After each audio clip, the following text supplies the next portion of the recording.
یہ کہانی محمد صابر عارف کی ہے۔ صابر کا تعلق لاہور سے ہے اور ان کی پیدائش ایک جھونپڑی میں ہوئی تھی۔ جیسا کہ آپ کو پتہ ہی ہے کہ جھونپڑی میں نہ تو بجلی ہوتی ہے اور نہ ہی کوئی اور سہولت۔ صابر کا تعلق ایک انتہائی غریب خاندان سے ہے۔ ان کے والد گدھا گاڑی چلاتے تھے اور ان کی والدہ گھروں میں کام کر کر بڑی مشکل سے اپنے بچوں کا پیٹ پالتی تھیں۔ خود صابر کوڑا اٹھایا کرتے تھے اور کبھی کبھار اپنے والد کے ساتھ گدھا گاڑی بھی چلایا کرتے تھے۔ اس کے علاوہ صابر بسوں میں پانی بھی بیچا کرتے تھے۔ لیکن صابر کے مطابق بے انتہا غربت سے بھی بڑا مسئلہ وہ احساس کمتری تھی جو بچپن سے ہی ان کو لوگوں کی طرف سے ملی تھی۔ 5 سالہ صابر روزانہ صبح کوڑا اٹھاتے اور کوڑا چننے کے لیے لاہور شہر کی طرف نکل جاتے، لیکن اسی احساس کمتری نے صابر کے دل میں پڑھنے کی خواہش پیدا کر دی۔ صابر کے مطابق وہ کوڑا چنتے اور کوڑے میں پڑے ہوئے اخباروں کو گھر لے آتے اور سارا دن پڑھنے کی کوشش کرتے۔ صابر کے کزنز اور ان کی جھوپڑ پٹی میں رہنے والے ان کے دوست ان کا مذاق اڑایا کرتے تھے کہ یہ پاگل ہو چکا ہے۔ ان کو ڈانٹ تک پڑتی تھی کہ کن کاموں میں اپنا وقت ضائع کر رہا ہے، لیکن صابر کے دل میں پڑھنے لکھنے کی بے حد زیادہ خواہش تھی اور اسی خواہش نے صابر کو ایک اسکول میں پہنچا دیا۔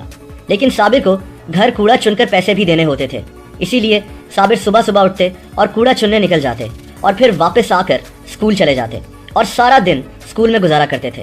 صابر کے مطابق اسکول میں بھی ان کا مذاق اڑایا جاتا تھا، ان کو مسلی اور چنگڑ اور طرح طرح کے ناموں سے پکارا جاتا تھا۔ صابر کے مطابق ان کے ٹیچر سمجھتے تھے کہ یہ کوڑا چننے والا لڑکا ہے اور اس کا دماغ کام نہیں کرتا، لیکن انہی تعصبات اور کلاس ڈفرنس نے صابر کو مزید ہمت دی۔ دوستو، صابر کو انگریزی سیکھنے کا بے حد شوق تھا۔ یہ 5ویں اور 6ٹھی کلاس سے ہی انگریزی سیکھنا شروع ہو گئے تھے۔ صابر کے مطابق ان کو پتا تھا کہ اگر انہوں نے انگریزی بولنا سیکھ لی تو لوگ ان کو مختلف انداز میں ٹریٹ کریں گے، اور دوستو ہمارے معاشرے کا سچ بھی یہی ہے، چاہے آپ کو پسند آئے یا نہ آئے۔ شروع میں تو صابر کو انگریزی پڑھنا تک نہیں آتی تھی، لیکن دن رات انگلش اخبار پڑھ کر انہوں نے انگریزی سیکھنا شروع کر دی۔ 8 کلاس میں صابر نے 800 میں سے 674 نمبر لیے اور ان کو روٹری کلب لاہور نے 300 روپے کی اسکالرشپ بھی دی۔ صابر کے لیے اس وقت یہ 300 روپے بے حد اہمیت رکھتے تھے اور انہوں نے اپنی 9th اور 10th کلاس کی کتابیں اور یونیفارم خرید لیا۔ صابر نے انگریزی میں بھی اتنی مہارت حاصل کر لی کہ یہ اپنے کلاس فیلوز کو انگلش کی ٹیوشن پڑھانا شروع ہو گئے۔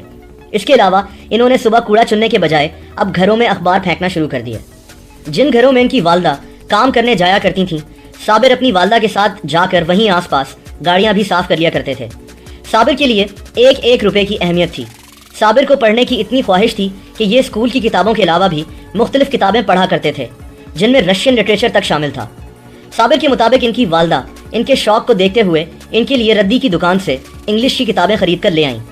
ایک دفعہ ان کی والدہ نے ان کو ایک ردی کی دکان سے ہی ایک ناول لا کر دیا۔ صابر کے مطابق اس ناول کا نام گریٹ ایکسپیکٹیشنز تھا اور اس ناول نے ان کی زندگی تبدیل کر رکھ دی۔ اس ناول میں بھی ان کے جیسا ایک کردار تھا جو اپنی محنت سے کامیاب ہو جاتا ہے، اور صابر نے خود کو وہی کردار سمجھنا شروع کر دیا۔ صابر نے اسی طرح میٹرک پاس کر لیا اور دیکھتے ہی دیکھتے سیما یعنی chartered institutes of management accountants بھی کر لیا، اور یہ اب مختلف جابز کرنے لگے۔ اس کے علاوہ یہ سوشل ایکٹیوسٹ بھی بن گئے۔ انہوں نے لکھنا بھی شروع کر دیا۔ یہ بچوں کو ٹیوشن بھی پڑھاتے تھے۔ صابر کے مطابق ان کی پروفائل ہی تبدیل ہو کر رہ گئی۔ ان کی جھونپڑ پٹی میں کسی کو یقین نہیں آتا تھا کہ صابر کہاں سے کہاں پہنچ گیا۔ دوستو، صابر کے اپنے مطابق پڑھائی لکھائی نے ان کے اندر کی احساس کمتری کہ یہ چوڑے اور چنگڑ ہیں کو ختم کر دیا۔ جو لوگ ان کو نیچا دکھایا کرتے تھے، یہ انہی لوگوں سے اب فخر سے ملنے لگے تھے۔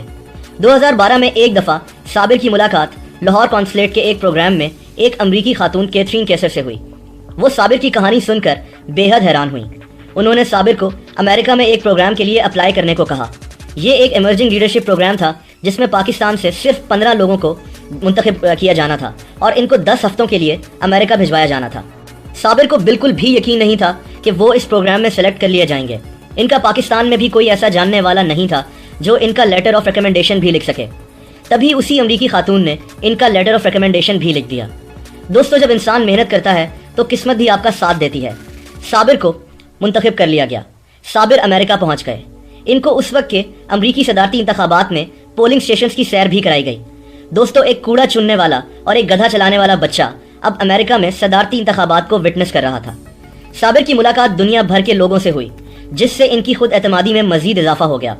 پاکستان واپس آ کر انہوں نے ایک آرگنائزیشن سیٹ اپ کر لی جو نہ صرف پاکستان بلکہ دنیا بھر کے NGO سے کوارڈینیٹ کر غریب بچوں کی ضروریات کا خیال بھی رکھتی تھی۔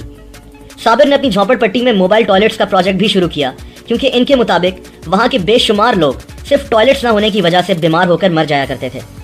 2014 میں اور پھر 2015 میں